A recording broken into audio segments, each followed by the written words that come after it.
Suppose करें रात का वक्त है करीब 7 बजे से 10 बजे के दौरान और आप एक सड़क पर चल रहे हैं। आपके आगे पीछे हर जगह धुंध है, बारिशें हो रही हैं और ठंडी ठंडी हवा चल रही है, जिसकी वजह से दरख्त के पत्ते आपस में टकरा रहे हैं और शोर पैदा कर रहे हैं। रात भरी अंधेरी है क्योंकि चांद ना होने के बराबर है। अब इस तमाम सूरत हाल में अचानक से बड़ी तादाद में तेजी से परिंदे आपके सर के ऊपर से गुजरते हैं और तेजी से अपने आप को दरख्तों पर या बिल्डिंग्स पर मारते हैं और मौके पर ही मर जाते हैं। जरा सोच कर देखिए आपकी कैसी हालत होगी कि अचानक से इस तमाम सूरत हाल में इतने सारे परिंदे कहीं से आ जाएं और आपके सामने अपनी जान दे दें। अब बात तो ये है कि ये सब सिर्फ कहानी नहीं है, बल्कि हकीकत में एक ऐसी जगह मौजूद है जहां हर साल सितंबर से नवंबर तक रात के तकरीबन 7 बजे से 10 बजे के दौरान ये सब होता है।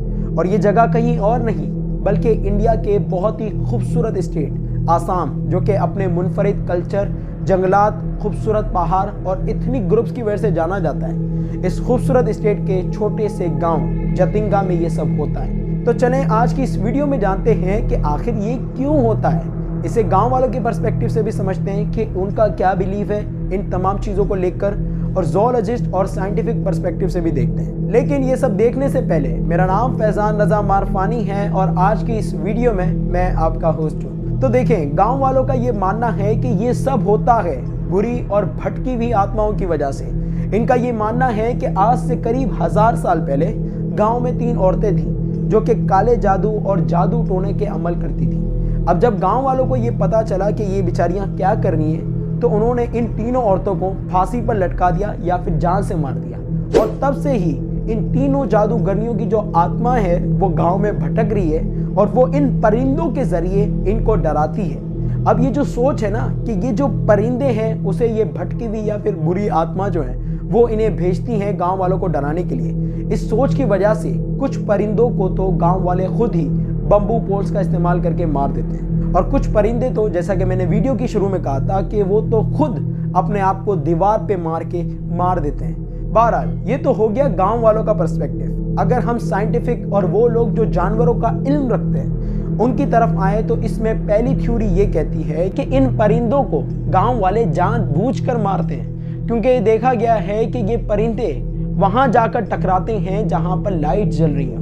तो इस थ्योरी के अकॉर्डिंग जिस तरह आप मछली को पकड़ने के लिए दाना डालते ना, इसी तरह ये गांव वाले इन परिंदों को पकड़ने के लिए बड़ी बड़ी लाइट जलाते हैं, जिससे परिंदे उनकी तरफ अट्रैक्ट होते हैं और ये गांव वाले उन्हें पकड़ लेते हैं। लेकिन इसी के साथ सवाल पैदा होता है कि लाइट्स तो सारा साल जलती हैं और सिर्फ जतिंगा में थोड़ी ना जलती हैं, बल्कि हर स्टेट हर गाँव में जलती हैं। तो ये सब जतिंगा में क्यों होता है? और यहाँ मैं फर्दर ऐड करता चलूँ कि ये सब पूरे गाँव में नहीं होता, बल्कि रिसर्च से मालूम हुआ है कि ये सब सिर्फ और सिर्फ 1.5 किलोमीटर लंबी और 200 मीटर चौड़ी पट्टी पर होता है। तो इस सवाल के जवाब में दूसरी थ्योरी है, जैसा कि मैंने आपको वीडियो की शुरू में कहा था ना कि हर जगह धुंध हो, बारिशें हो, अंधेरी रात हो, सितंबर या नवंबर का महीना हो।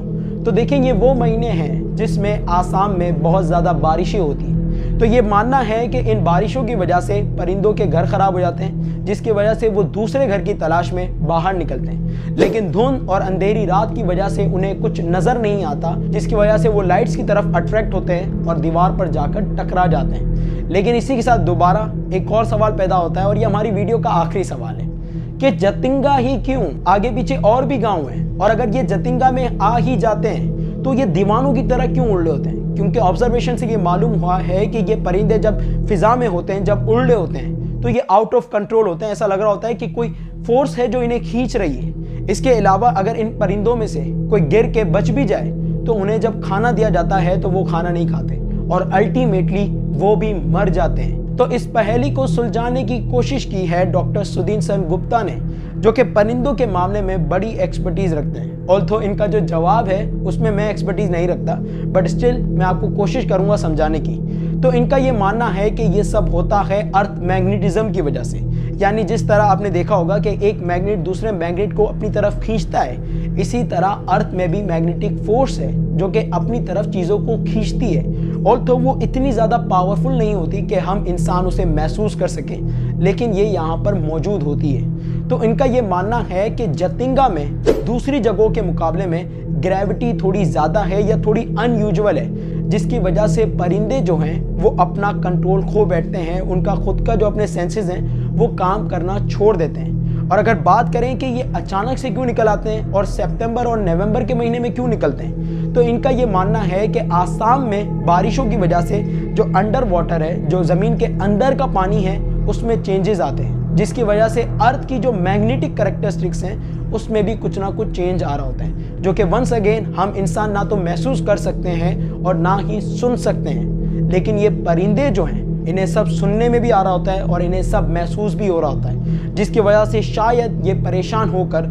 सोने के बजाय घरों से तेज़ी से बाहर निकलते हैं और ग्रेविटी अनयूजुअल होने की वजह से ये अपने सेंसेस खो बैठते हैं और दीवार पर जाकर तेज़ी से टकराते हैं। अब अभी तक तो ये जितनी भी चीज़ें ये साइंटिफिकली प्रूव नहीं है, यानी ये कोई फैक्ट नहीं है, बल्कि ये सब के सब थ्योरीज या ओपिनियंस हैं। तो फॉर अ टाइमिंग अभी तक तो इट इज़ सेफ टू से कि ये जो भी होता है ये एक मिस्ट्री है, और इसी पर ही मैं अपनी वीडियो को एंड करता हूँ। इन द एंड मैं आपसे पूछता हूँ कि आपको क्या लगता है इस मिस्ट्री के हवाले से। अपनी राय कमेंट सेक्शन में ज़रूर दें। वीडियो अच्छी लगी हो तो वीडियो को लाइक करना, और अगर आप आने वाले वक्त में भी इन्फॉर्मेटिव वीडियोस देखना चाहते हैं तो मेरे चैनल को सब्सक्राइब करना ना भूलिएगा। अल्लाह हाफिज़।